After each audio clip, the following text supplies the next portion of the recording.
این حالا در قدیم من وقتی این آهنگ رو می‌ساختم از ایران که میومدم بیرون حقیقتا عرض میکنم به تو خیلی دلتنگ شدم می‌خواستم هر چیز زودتر برگردم و با یک شاعر نازنینی آقای کریم فکور در میون گذاشتم و روی این آهنگ اول این شعر رو گذاشتم که حالا با اینجا اینو میخونم شما ببینید با چه صلابتی این آهنگ رو اجرا میکنم.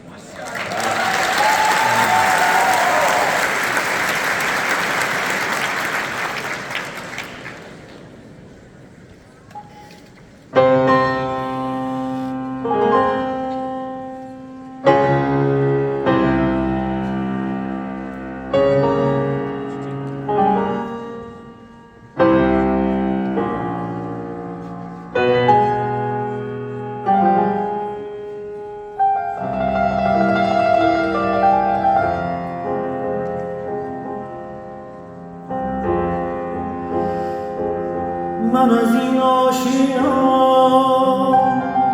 که بود وطنم به کجا بروم به که دل بدهم چو از این برون بود آقای دل من تا ابد مهر روز دلم ای خدا ای خدا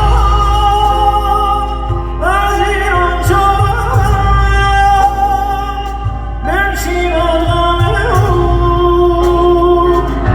بیامان به دلم دور از این سرزمین دور از این آشیان دور از این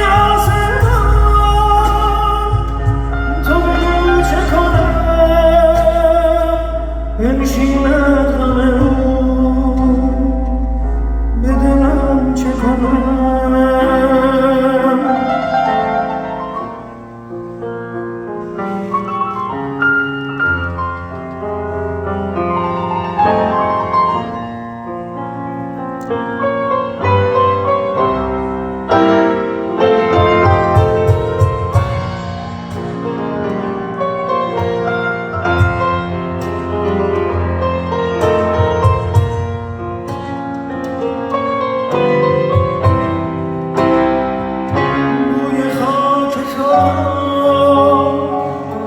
جهان ندارم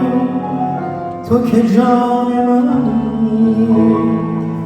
به که جان بدم سر به دامن تو می سپارم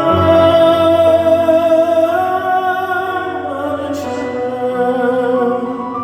به عالم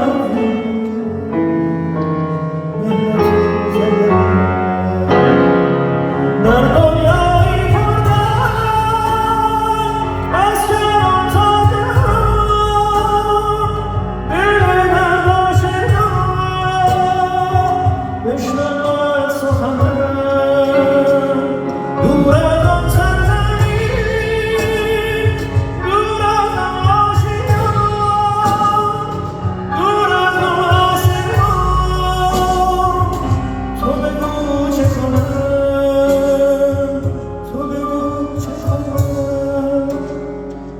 دور از آشیان